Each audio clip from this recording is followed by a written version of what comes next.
All right, YouTube, the Trump wiretap story is getting stranger. Of course, yesterday it was essentially just a claim, oh yeah, Obama wiretapped the Trump hotel during the election. Sad, and so forth.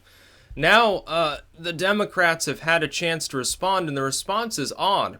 Because depending on which Democrat you actually ask, you've got several different variants of the truth here. When that happens, by the way, usually means something fucked up is going on. Howard Dean comes out on Twitter, link in the description, and says, oh, well, the FISA court that issued for the wiretap is involved with stopping terrorists, so they must have had probable cause. So here we have somebody, a higher-up, former head of the DNC, former presidential candidate, former governor of my state, and by the way, he's considered generally to be a chucklehead here, a zealot. He comes out and appears to confirm that a wiretap actually occurred. But meanwhile, at the same time, you have Obama's inner circle, of course, saying, oh, no, it never happened. But then you have a former Obama, what was it, staffer or cabinet member, I can't remember which, say, oh, well, people shouldn't be reporting that a wiretap didn't occur. All Obama's saying is that he didn't order such a wiretap. So now we've got a third variant where a wiretap did occur, but Obama had nothing to do with it. It was somebody else and reasons unknown. Nancy Pelosi, of course, and Schumer and some of these others come out and say, well, it's ridiculous. This is just a witch hunt and a deflection, essentially denying it outright. So who are we supposed to believe here? It appears, by all accounts, that the FISA court did get involved, that there was at least an attempt to wiretap Trump Hotel during the election. That would be many times more worrying than just, oh yeah, he's referring to the NSA conducting blanket surveillance on everyone. Of course, the NSA does. There is 100% certainty that they have on record the actual content of every phone call and email and so forth to and from the Trump Tower from that period of time. That is certain. It's not speculation. It is a certainty because they collect all of that data for everybody.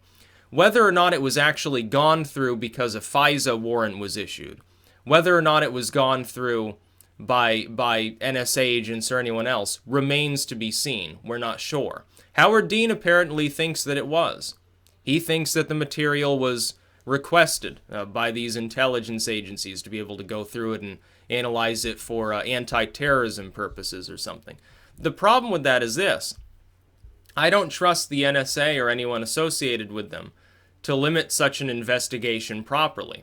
Because what this could mean is that some guest at Trump Hotel, unbeknownst entirely to Trump or anybody else, had a friend of a friend of a friend who happened to buy cocaine from a Chechen rebel 20 years ago. And that would potentially be enough to trigger such a warrant to be issued. They have largely, people are forgetting, the FISA courts have rubber stamped almost all of the requests that they've gotten for years and years and years. It was something like a 93% success rate at getting the warrants issued. And of course, if at first you don't succeed, I suppose their answer is try again, just to make it look a little bit less like an automated system, a rubber stamping process, I suppose. So the threshold obviously can't really be that high for convincing the NSA. For convincing the FISA court, yeah, the NSA needs to be able to go through this person's material and that person's material. It can be a blanket warrant. It could be that they were literally covering a decade's worth of phone calls from Trump Tower because of some guest that stayed there in the 1990s. And you wouldn't know. But Howard Dean mouths off and says, oh, well, it had to be probable cause. Yes, but probable cause, according to the FISA court, is a much lower threshold than an honest-to-goodness, real, actual judicial court of law. See, in a FISA court, if people conduct espionage on you, if they say, oh, well, I'm going to look through the phone calls and the text messages and so forth, you can't really cross-examine. There's a years-long and almost futile process in getting that information scrubbed, and it's probably not scrubbed anyway. You've basically failed before you began. It's also not capable of issuing its own judicial rulings. The FISA court is not capable, because of the way in which it's been constructed. It's more like a tribunal. It's not capable of issuing judiciary decisions. It's not part of the judiciary branch of the U.S. government. It's not even entirely clear, in my opinion, whether they should be issuing warrants at all, honestly. But that's the process we use. But if the threshold is that low for determining probable cause, among this rubber stamping court, we can't really read into it. And then we've still got other people, higher ups. These aren't, some, minor political pundit. This is Nancy Pelosi or Chuck Schumer saying that it never happened. And then we get someone associated with Obama himself saying, oh, don't be so quick to say that there was no wiretap. He's just saying that Obama didn't order it. And that's entirely possible. What if it wasn't Obama? What if it was the head of the NSA for his own ill-gotten purpose? What if it was John McCain? That'd be really funny. What if it was Mitch McConnell or somebody like that? It's entirely possible that that's the case. And assuming that it has something to do with Russia, I think, is also a huge stretch. You don't know that. You know that, supposedly, the FISA court was requested to allow this information to be gone through from Trump Tower through the election period. A request was made. We don't know if it was followed up. It probably was, because, again, they rubber stamp things. So we can assume that's very, very likely. We don't know who actually wanted them to do this. Obama's former sort of inner circle member says it wasn't him, but that, yeah, there was wiretapping going on, so he must know something that the rest of us don't know. Who exactly was it who tried to get this issued? It could have been somebody in Congress. It could have been the head of some intelligence agency. It could have been somebody else. Did Hillary Clinton ask this to be done? Was it actually Obama? Was it Obama or someone else through a proxy because they wanted to cover their ass? Was it James Clapper? Who exactly decided to conduct domestic surveillance on Trump Tower on what is probably a trumped-up warrant to begin with, because most of them are? We don't see any real results from the NSA's mass surveillance program. They haven't stopped any credible attacks. They just don't. Even the FBI, which is more effective, that actually attempts to stop attacks.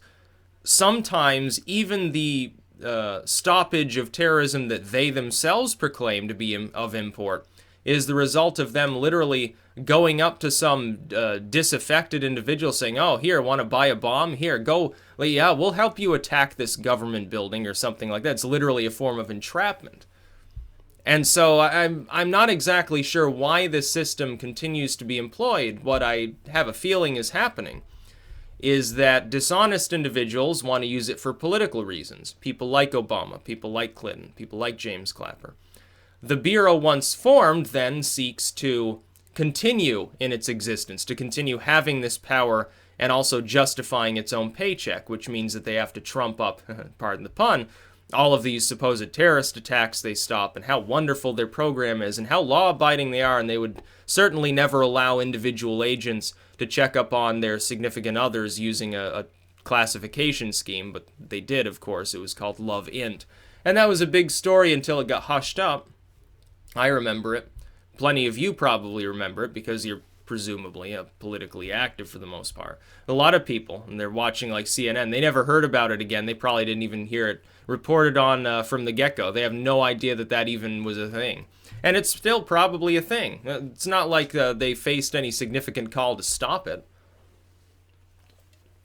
Some mid-level agent with an axe to grind against Trump. Oh, 10 years ago, yeah, I was the lawyer for this contracting firm, and Trump didn't treat them very well, and he's running for the presidency. Oh, it's payback time now, Donald. That could have happened. That's the problem with their whole domestic surveillance system. That's the reason it should be repealed. It should be done away with. But it's getting more and more confused. It's not even clear who's going for who here. Is this Obama and his allies going for Trump's jugular by trying to spew out leaks and false information? Or is Trump about to absolutely fucking pound the Obama allies with a lawsuit? No, we don't know that either. I guess we have to sit back and enjoy the show. It is enjoyable to watch. It's a little bit of political theater. It's pretty chaotic, honestly. But who exactly here has the upper hand? It's not entirely clear. I would guess probably Trump. Judging from the confused response that I'm seeing from these different entities on the left. Again, when their stories don't match up, all of these people are fairly close to Obama. Pelosi, she's close with him. Howard Dean, he's close to the top of the Democratic movement and so forth. Then you have, of course, the member of Obama's inner circle while he was actually president of the United States. And these people are giving us totally different explanations of what's happening. It's either ridiculous and never happened, or an attempt to get the FISA ruling was issued, whether or not it was followed through with, or there was probable cause, Dean apparently knows this to be the case, there was a wiretap regardless of who ordered it, or maybe it was Obama himself who did order it. And if the last is true, if Obama ordered somebody who was running for the presidency, in his official capacity as the president, to be investigated, to have his business, his entity that he was conducting a lot of his political stuff from wiretapped, that would be an extreme problem. It would be Watergate 2.0. It'd be arguably a little bit worse, because other people would get swept up in that have nothing to do with politics. Oh, I'm on vacation. I'm going to the Trump Tower. Oh, shit, I got spied on while I was there. Well, yeah, you probably did anyway, but whether that material was gone through as part of a political witch hunt, I guess remains to be seen. We don't even know who ordered this, if it even happened. I'm going to guess that it probably did. When Howard Dean comes out and indicates that to be the case, when you have people connected directly with Obama saying, yeah, it happened, but it wasn't Obama that ordered it. Well, at the very least, that gives me cause to believe that the wiretapping itself was real, regardless, again, of who actually was involved in commanding it to take place. It doesn't almost even matter. Whoever did is probably in big shit, and of course Trump has the security clearance necessary and the allies necessary to probably figure out who the fuck done it. And when he does, yeah, he'll probably drop the hammer on some people. I doubt it will stretch to Obama. We do need to keep a level head. Looking at this story, I say it's fishy enough to understand something fucked up went on here. But does that mean that Obama gets thrown in a jail cell? No, probably not. It's just like with the Hillary Clinton stuff. One look at the case, you knew that fishy shit went on. There was quid pro quo. Hillary Clinton knew she was breaking the law. She had a private... She broke the law. But that didn't mean there was a high chance she was going to be put in a jail cell. And we have to remember this. Obama's the former president of the United States. Even if he did get investigated directly, Trump would probably be pressured, even by members of his own party, to grant a pardon and say, okay, we've made an example of him for a few days. Now I'm going to pardon him. He can retire in disgrace. It would disarm him from any further action because he'd constantly have that sort of pall hanging over him. But yeah, even Trump himself at that point would probably pardon him and say, okay, well, no harm done. I still won. So, fuck yourself. Go back to Hawaii, essentially. That's about all. Peace out.